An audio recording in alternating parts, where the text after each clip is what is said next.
देखिए इसमें हम देखते हैं positive control of gene expression in prokaryote. Earlier slide में हमने देखा था नेगेटिव कंट्रोल, तो इसमें फिर से रेगुलेटर जीन है और रेगुलेटर जीन का क्या फंक्शन है, ये एक्टिवेटर और रिप्रेसर मॉलिक्यूल को प्रोड्यूस करती है, ठीक है ना।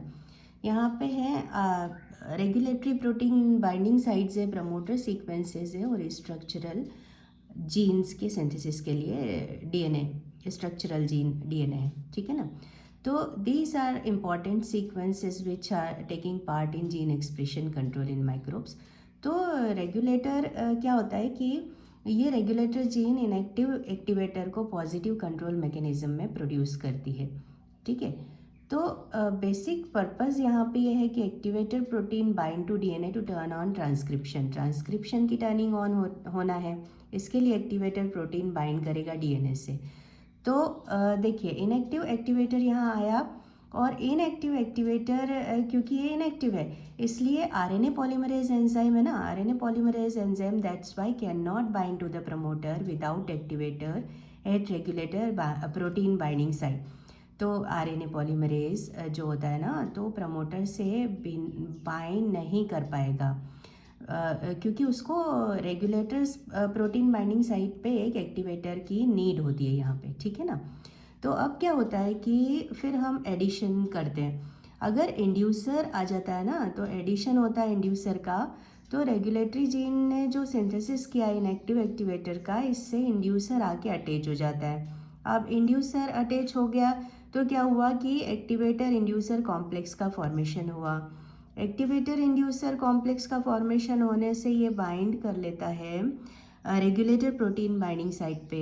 अब जैसे ही ये रेगुलेटर प्रोटीन बाइंडिंग साइट पे बाइंड करता है तो प्रमोटर सीक्वेंसेस उसको अलाउ कर देती है, किसको, आरएनए पॉलीमरेज एंजाइम को। तो आरएनए पॉलीमरेज एंजाइम जैसे ही आ जाता है स्ट्रक्चरल जीन का सिंथेसिस होने लगता है, स्ट्रक्चरल जीन से जीन्स का सिंथेसिस होने लगता है और ट्रांसक्रिप्शन मैकेनिज्म ऑन हो जाती है, ठीक है ना। तो ये इस तरह से काम करता है positive control system of expression in prokaryote gene expression, ठीक है ना। तो अब देखे थे हमने पहले ये देखा था कि नेगेटिव कंट्रोल में अलग चीज़ थी कुछ।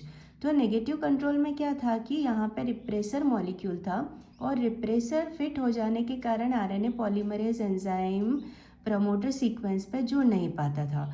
लेकिन उसमें हाँ, फिर उसमें क्या हुआ कि जो रिप्रेसर मॉलिक्यूल था उसके पास जैसे ही इंड्यूसर आता है like lactose and something like that, तो लैक्टोज जैसे ही आया तो वो इनएक्टिव हो गया और इनएक्टिव हो जाने के कारण उसमें आरएनए पॉलीमरेज की बाइंडिंग फिर हो जाती है क्योंकि वो इनएक्टिव रहता है। लेकिन यहाँ पे कंडीशन रिवर्स है, इंड्यूसर ने इसको एक्टिव किया, वहाँ पे इंड्यूसर क्या कर रहा था, इनएक्टिव कर रहा था मॉलिक्यूल को। यहाँ पे इंड्यूसर क्या कर रहा है, मॉलिक्यूल को एक्टिवेट कर रहा है जिससे फर्दर ट्रांसक्रिप्शन प्रोसेस ऑन हो पाए और स्ट्रक्चरल जीन्स प्रोटीन का सिंथेसिस कर पाए।